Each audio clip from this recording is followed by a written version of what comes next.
मेरे प्यारे देशवासियों, नमस्कार। आप सब लॉकडाउन में इस मन की बात को सुन रहे हैं। इस मन की बात के लिए आने वाले सुझाव, फ़ोन कॉल की संख्या सामान्य रूप से कई गुना ज़्यादा है। कई सारे विषयों को अपने अंदर समेट आपकी यह मन की बातें मेरे तक पहुंची हैं।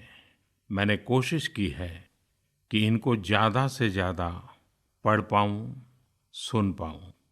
आपकी बातों से कई ऐसे पहलू जानने को मिले हैं जिन पर इस आपाधापी में ध्यान ही नहीं जाता है। मेरा मन करता है कि युद्ध के बीच हो रही इस मन की बात में उन्हीं कुछ पहलुओं को आप सभी देशवासियों के साथ बांटूं। साथियों, भारत की कोरोना के खिलाफ लड़ाई सही मायने में पीपल ड्रिवन है।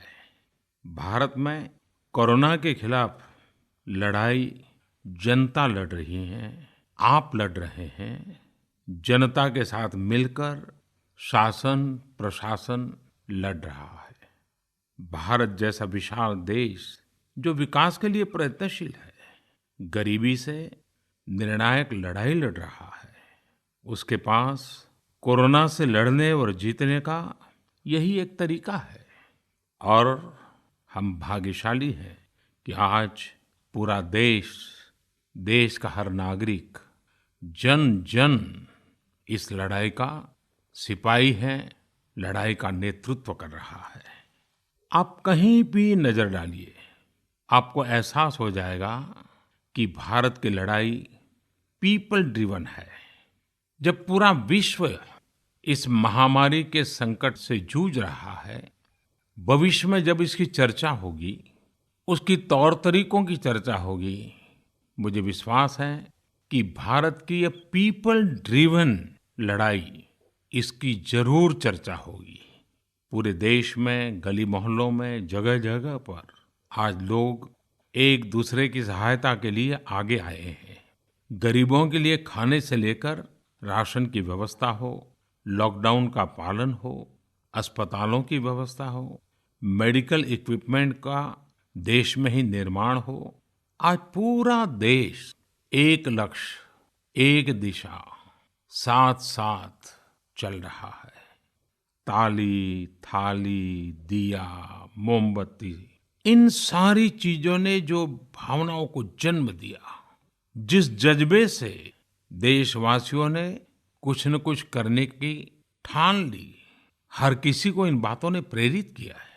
शहर हो या गांव, ऐसा लग रहा है जैसे देश में एक बहुत बड़ा महायज्ञ चल रहा है, जिसमें हर कोई अपना योगदान देने के लिए आतुर है।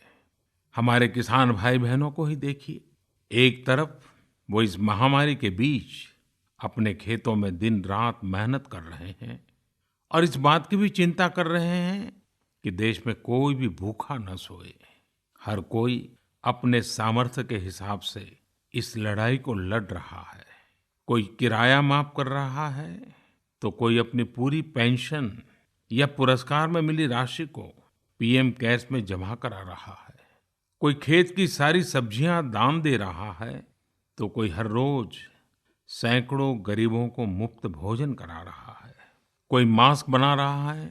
कहीं हमारे मजदूर भाई बहन क्वारंटीन में रहते हुए जिस स्कूल में रह रहे हैं, उसकी रंगाई पुताई कर रहे हैं।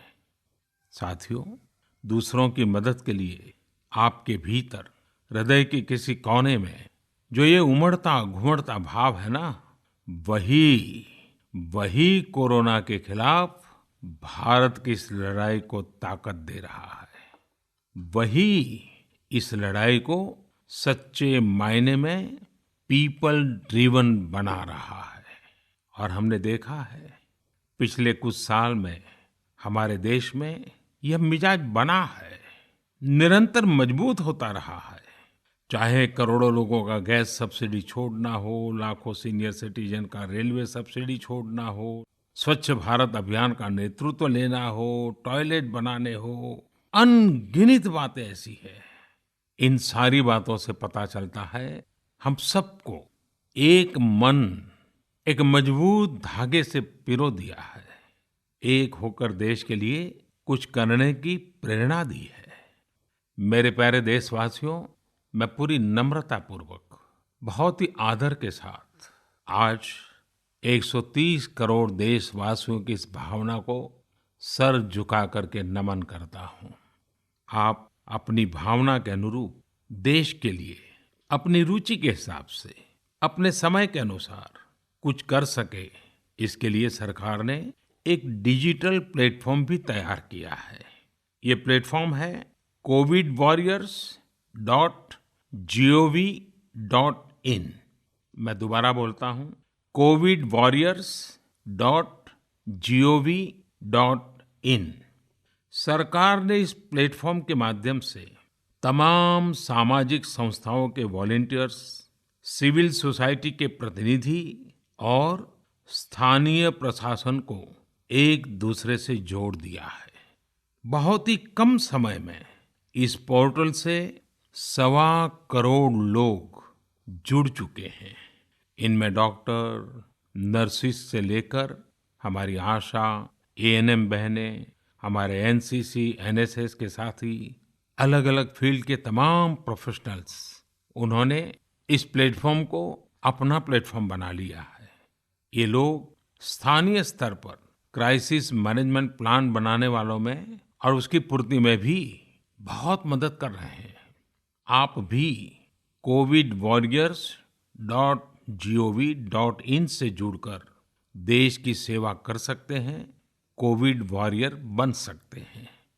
साथियों, हर मुश्किल हालात, हर लड़ाई कुछ न कुछ सबक देती है, कुछ न कुछ सिखा करके जाती है, सीख देती है, कुछ संभावनाओं के मार्ग बनाती है और कुछ नई मंजिलों की दिशा भी देती है।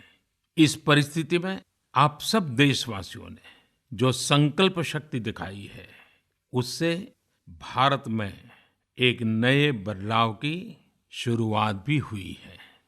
हमारे बिजनेस, हमारे दफ्तर, हमारे शिक्षण संस्थान, हमारा मेडिकल सेक्टर, हर कोई तेजी से नए तकनीकी बदलावों की तरफ भी बढ़ रहे हैं।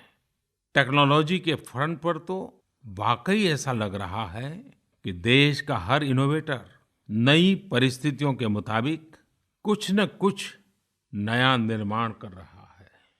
साथियों, देश जब एक टीम बनकर के काम करता है, तब क्या कुछ होता है, ये हम अनुभव कर रहे हैं।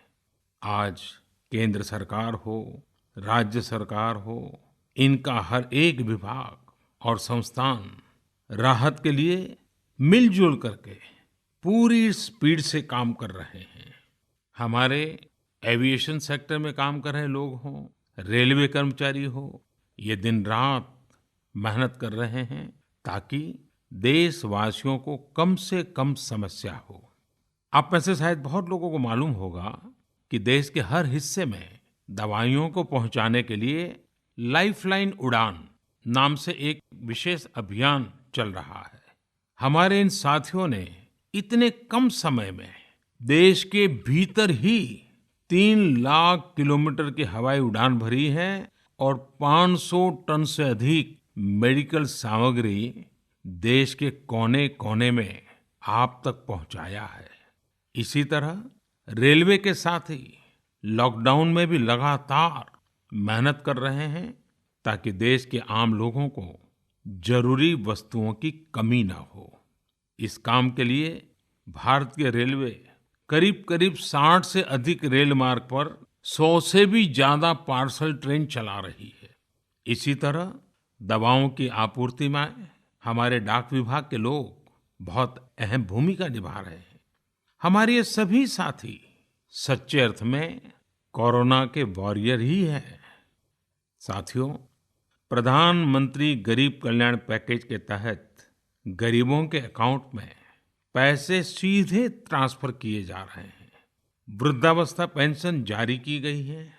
गरीबों को 3 महीने के मुफ्त गैस सिलेंडर, राशन जैसी सुविधाएं भी दी जा रही हैं।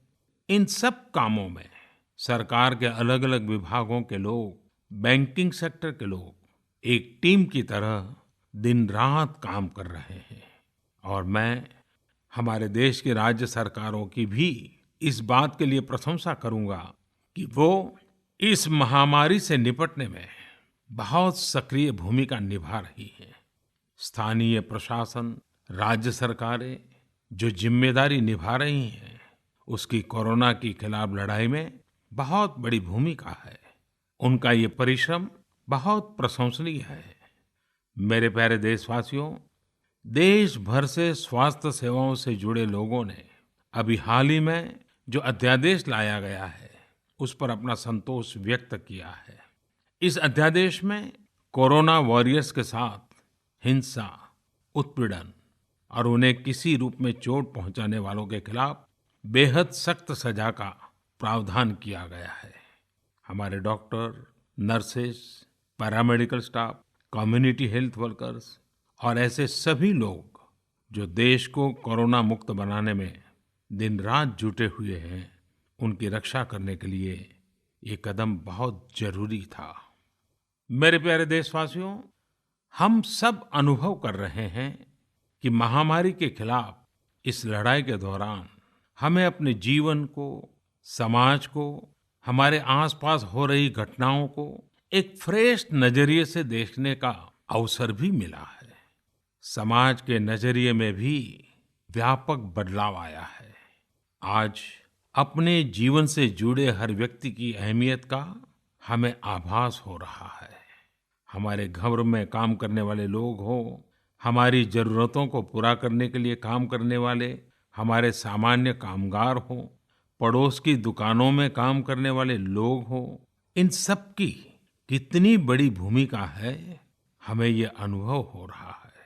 इसी तरह जरूरी सेवाओं की डिलीवरी करने वाले लोग, मंडियों में काम करने वाले हमारे मजदूर भाई बहन, हमारे आस पड़ोस के ऑटो चालक, रिक्शा चालक, आज हम अनुभव कर रहे हैं कि इन सब के बिना हमारा जीवन कितना मुश्किल हो सकता है। आजकल सोशल मीडिया में हम सब लोग लगातार देख रहे हैं कि लॉकडाउन के दौरान लोग अपने इन साथियों को न सिर्फ याद कर रहे हैं, उनकी जरूरतों का ध्यान रख रहे हैं, बल्कि उनके बारे में बहुत सम्मान से लिख भी रहे हैं। आज देश के हर कोने से ऐसी तस्वीरें आ रही हैं कि लोग सफाई कर्मियों पर पुष्प वर्षा कर रहे हैं।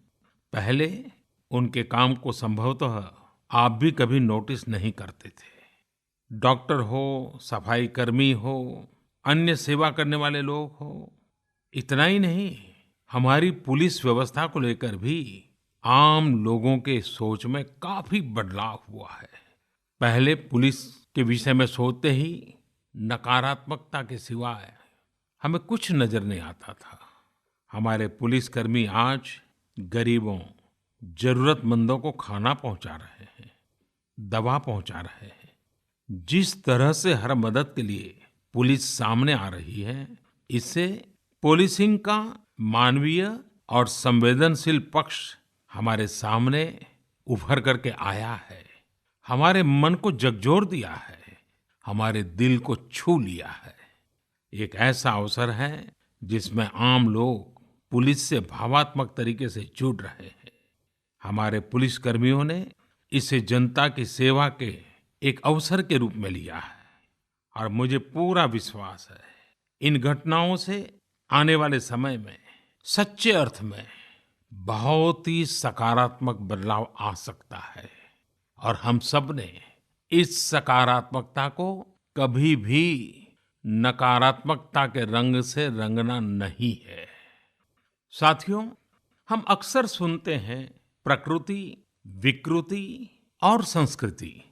इन शब्दों को एक साथ देखें और इसके पीछे के भाव को देखें तो आपको जीवन को समझने का भी एक नया द्वार खुलता हुआ दिखेगा।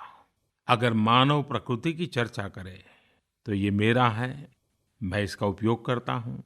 इसको और इस भावना को बहुत स्वाभाविक माना जाता है, किसी को इसमें कोई ऐतराज नहीं होता।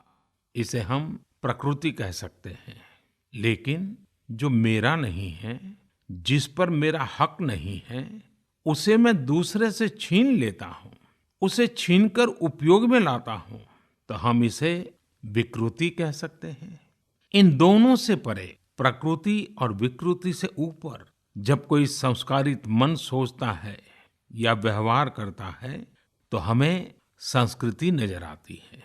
जब कोई अपने हक की चीज, अपनी मेहनत से कमाई चीज, अपने लिए जरूरी चीज, कम हो या अधिक, इसकी परवाह किए बिना किसी व्यक्ति की जरूरत को देखते हुए खुद की चिंता छोड़कर अपने हक के हिस्से को बांट करके किसी दूसरे की जरूरत पूरी करता है, वही तो संस्कृति है।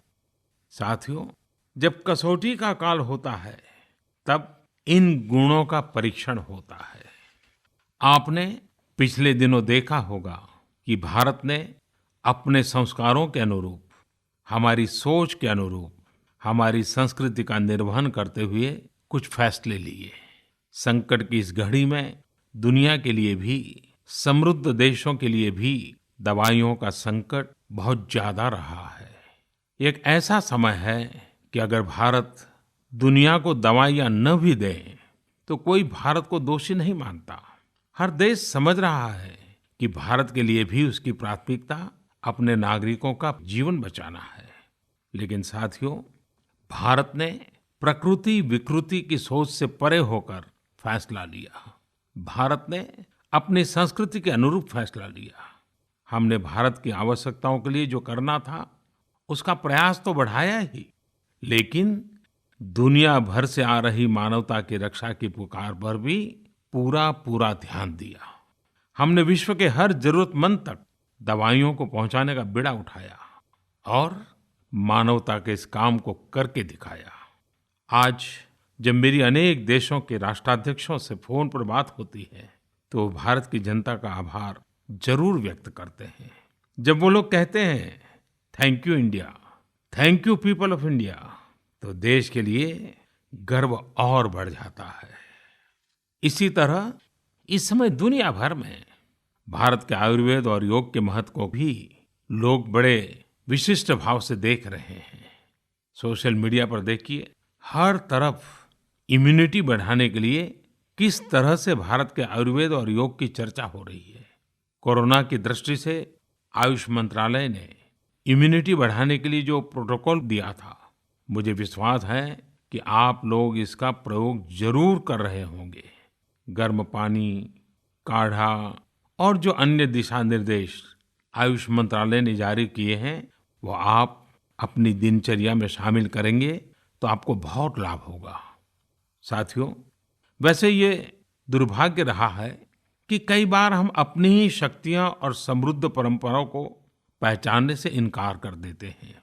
लेकिन जब विश्व का कोई दूसरा देश एविडेंस बेस्ड रिसर्च के आधार पर वही बात करता है, हमारी ही फॉर्मूला हमें सिखाता है, तो हम उसे हाथों हाथ ले लेते हैं। संभवतः इसके पीछे एक बहुत बड़ा कारण सैकड़ों वर्षों की हमारी गुलामी का कालखंड रहा है। इस वजह से कभी-कभी हमें अपनी ही शक्ति पर विश्वास नहीं होता है, हमारा आत्मविश्वास कम नजर आता है। इसलिए हम अपने देश की अच्छी बातों को, हमारे पारंपरिक सिद्धांतों को एविडेंस बेस्ड रिसर्च के आधार पर आगे बढ़ाने के बजाय उसे छोड़ देते हैं, उसे हीन समझने लगते हैं। भारत की युवा पीढ़ी को अब इस चुनौती को स्वीकार करना होगा। जैसे विश्व ने योग को सहज स्वीकार किया है, वैसे ही हजारों वर्षों पुराने हमारे आयुर्वेद के सिद्धांतों को भी विश्व अवश्य स्वीकार करेगा।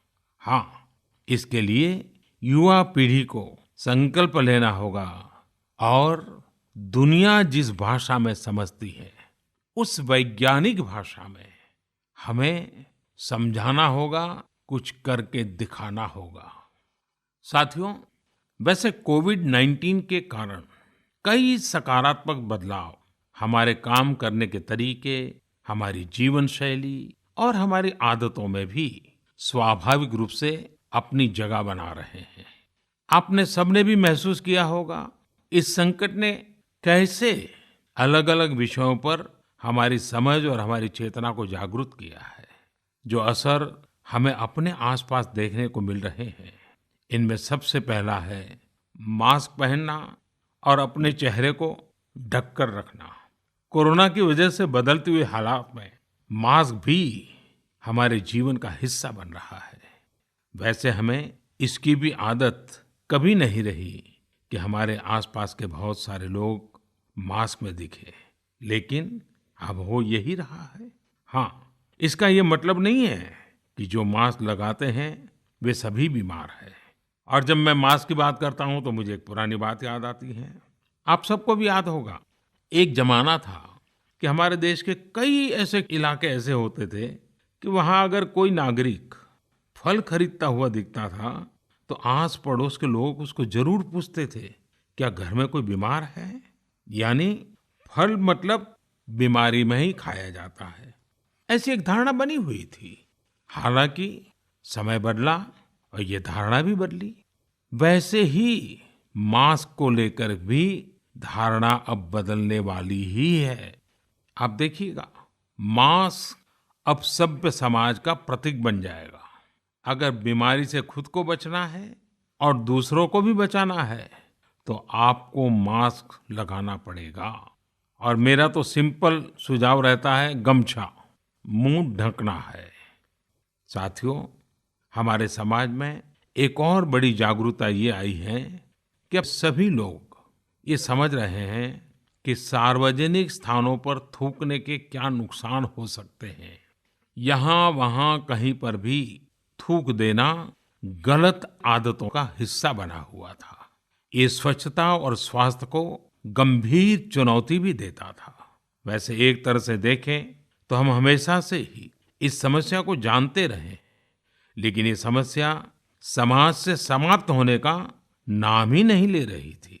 अब वो समय आ गया है कि इस बुरी आदत को हमेशा हमेशा के लिए खत्म कर दिया जाए।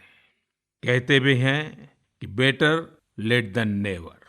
तो देर भले हो गई हो, लेकिन अब ये थूकने की आदत छोड़ देनी चाहिए। ये बातें जहां बेसिक हाइजीन का स्तर बढ़ाएंगी, वहीं कोरोना संक्रमण को फैलने से रोकने में भी मदद करेगी। मेरे प्यारे देशवासियों, ये सुखद संयोग ही है कि आज जब आपसे मैं मन की बात कर रहा हूं तो अक्षय तृतीया का पवित्र पर्व भी है। साथियों, क्षय का अर्थ होता है विनाश, लेकिन जो कभी नष्ट नहीं हो, जो कभी समाप्त नहीं हो, वो अक्षय है। अपने घरों में हम सब इस पर्व को हर साल मनाते हैं, लेकिन इस साल हमारे लिए इसका विशेष महत्व है। आज के कठिन समय में यह एक ऐसा दिन है जो हमें याद दिलाता है कि हमारी आत्मा, हमारी भावना अक्षय है। यह दिन हमें याद दिलाता है कि चाहे कितनी भी कठिनाइयां रास्ता रोके, चाहे कितनी भी आपदाएं आए, चाहे कितनी भी बीमारियों का सामना करना पड़े, इनसे लड़ने और जूझने की मानवीय भावनाएं अक्षय है। माना जाता है कि यही वो दिन है जिस दिन भगवान श्री कृष्ण और भगवान सूर्यदेव के आशीर्वाद से पांडवों को अक्षय पात्र मिला था। अक्षय पात्र यानी एक ऐसा बर्तन जिसमें भोजन कभी समाप्त नहीं होता है। हमारे अन्नदाता किसान हर परिस्थिति में देश के लिए, हम सब के लिए इसी भावना से परिश्रम करते हैं। इन्हीं के परिश्रम से आज हम सब के लिए, गरीबों के लिए देश के पास अक्षय अन्न भंडार है। इस अक्षय तृतीया पर हमें अपने पर्यावरण, जंगल, नदियां और पूरे इकोसिस्टम के संरक्षण के बारे में भी सोचना चाहिए, जो हमारे जीवन में महत्वपूर्ण भूमिका निभाते हैं। अगर हम अक्षय रहना चाहते हैं तो हमें पहले यह सुनिश्चित करना होगा कि हमारी धरती अक्षय रहे। क्या आप जानते हैं कि अक्षय तृतीया का यह पर्व दान की शक्ति यानी पावर ऑफ गिविंग का भी एक अवसर होता है। हम हृदय की भावना से जो कुछ भी देते हैं, वास्तव में महत्व उसी का होता है। यह बात महत्वपूर्ण नहीं है कि हम क्या देते हैं और कितना देते हैं। संकट के इस दौर में हमारा छोटा सा प्रयास हमारे आसपास के बहुत से लोगों के लिए बहुत बड़ा संबल बन सकता है। साथियों, जैन परंपरा में भी यह बहुत पवित्र दिन है, क्योंकि पहले तीर्थंकर भगवान ऋषभदेव के जीवन का यह एक महत्वपूर्ण दिन रहा है। ऐसे में जैन समाज इसे एक पर्व के रूप में मनाता है और इसलिए ये समझना आसान है कि क्यों इस दिन को लोग किसी भी शुभ कार्य को प्रारंभ करना पसंद करते हैं। चूंकि आज कुछ नया शुरू करने का दिन है, तो ऐसे में क्या हम सब मिलकर अपने प्रयासों से अपनी धरती को अक्षय और अविनाशी बनाने का संकल्प ले सकते हैं। साथियों, आज भगवान बसवेश्वर जी की भी जयंती है। ये मेरा सौभाग्य रहा है कि मुझे भगवान बसवेश्वर की स्मृतियां और उनके संदेश से बार बार जुड़ने का, सीखने का अवसर मिला है। देश और दुनिया में भगवान बसवेश्वर के सभी अनुयायियों को उनकी जयंती पर बहुत बहुत शुभकामनाएं। साथियों, रमजान का भी पवित्र महीना शुरू हो चुका है। जब पिछली बार रमजान मनाया गया था तो किसी ने सोचा भी नहीं था कि इस बार रमजान में इतनी बड़ी मुसीबतों का भी सामना करना पड़ेगा। लेकिन अब जब पूरे विश्व में ये मुसीबत आ ही गई है, तो हमारे सामने अवसर है इस रमजान को संयम, सद्भावना, संवेदनशीलता और सेवा भाव का प्रतीक बनाएं। इस बार हम पहले से ज्यादा इबादत करें, ताकि ईद आने से पहले दुनिया कोरोना से मुक्त हो जाए और हम पहले की तरह उमंग और उत्साह के साथ ईद मनाएं। मुझे विश्वास है कि रमजान के इन दिनों में स्थानीय प्रशासन के दिशा निर्देशों का पालन करते हुए कोरोना के खिलाफ चल रही इस लड़ाई को हम और मजबूत करेंगे। सड़कों पर, बाजारों में, मोहल्लों में फिजिकल डिस्टेंसिंग के नियमों का पालन अभी बहुत आवश्यक है।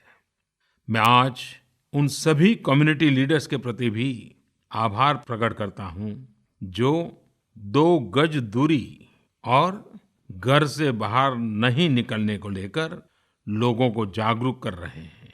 वाकई कोरोना ने इस बार भारत समेत दुनिया भर में त्योहारों को मनाने का स्वरूप ही बदल दिया है, रंग रूप बदल दिए हैं। अभी पिछले दिनों ही हमारे यहाँ भी बिहू, बैसाखी, पुथंडू, विशु, ओडिया न्यू ईयर ऐसे अनेक त्योहार आए। हमने देखा कि लोगों ने कैसे इन त्योहारों को घर में रहकर और बड़ी सादगी के साथ और समाज के प्रति शुभ चिंतन के साथ त्योहारों को मनाया। आमतौर पर वे इन त्योहारों को अपने दोस्तों और परिवारों के साथ पूरे उत्साह और उमंग के साथ मनाते थे, घर के बाहर निकलकर अपनी खुशी साझा करते थे। लेकिन इस बार हर किसी ने संयम बरता, लॉकडाउन के नियमों का पालन किया। हमने देखा है कि इस बार हमारे ईसाई दोस्तों ने ईस्टर भी घर पर ही मनाया है। अपने समाज, अपने देश के प्रति ये जिम्मेदारी निभाना आज की बहुत बड़ी जरूरत है। तभी हम कोरोना के फैलाव को रोक पाने में सफल होंगे, कोरोना जैसी वैश्विक महामारी को परास्त कर पाएंगे। मेरे प्यारे देशवासियों, इस वैश्विक महामारी के संकट के बीच आपके परिवार के एक सदस्य के नाते, और आप सब भी मेरे ही परिवारजन हैं, तब कुछ संकेत करना, कुछ सुझाव देना, ये मेरा दायित्व भी बनता है। मेरे देशवासियों से मैं आपसे आग्रह करूंगा, हम कतई अति आत्मविश्वास में न फंस जाएं।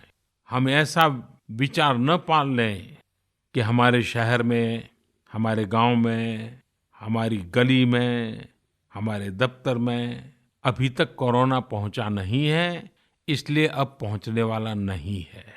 देखिए, ऐसी गलती कभी मत पालना। दुनिया का अनुभव हमें बहुत कुछ कह रहा है और हमारे यहाँ तो बार बार कहा जाता है, सावधानी हटी तो दुर्घटना घटी। याद रखिए, हमारे पूर्वजों ने हमें इन सारे विषयों में बहुत अच्छा मार्गदर्शन किया है। हमारे पूर्वजों ने कहा है, अग्नि ही शेषम ऋण शेषम व्याधि शेषम तथैव च पुनः पुनः प्रवर्धेत तस्मात् शेषम न कारयेत। अर्थात हल्के में लेकर छोड़ दी गई आग, कर्ज और बीमारी मौका पाते ही दोबारा बढ़कर खतरनाक हो जाती है। इसलिए इनका पूरी तरह उपचार बहुत आवश्यक होता है। इसलिए अति उत्साह में स्थानीय स्तर पर कहीं पर भी कोई लापरवाही नहीं होनी चाहिए।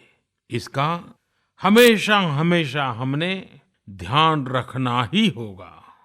और मैं फिर एक बार कहूंगा, 2 गज दूरी बनाए रखिए, खुद को स्वस्थ रखिए।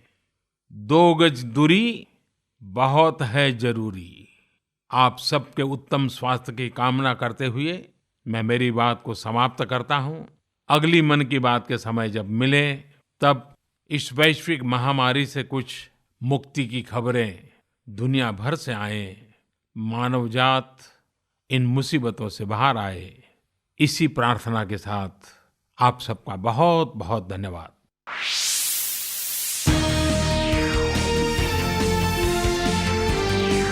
माननीय प्रधानमंत्री के प्रसारण के तुरंत बाद मन की बात का प्रादेशिक भाषाओं में अनुवाद आकाशवाणी और दूरदर्शन के संबद्ध प्रादेशिक केंद्रों से किया जाएगा। मन की बात के प्रादेशिक भाषाओं में अनुवाद का पुनः प्रसारण रात 8 बजे आकाशवाणी और दूरदर्शन के सभी प्रादेशिक केंद्रों से किया जाएगा।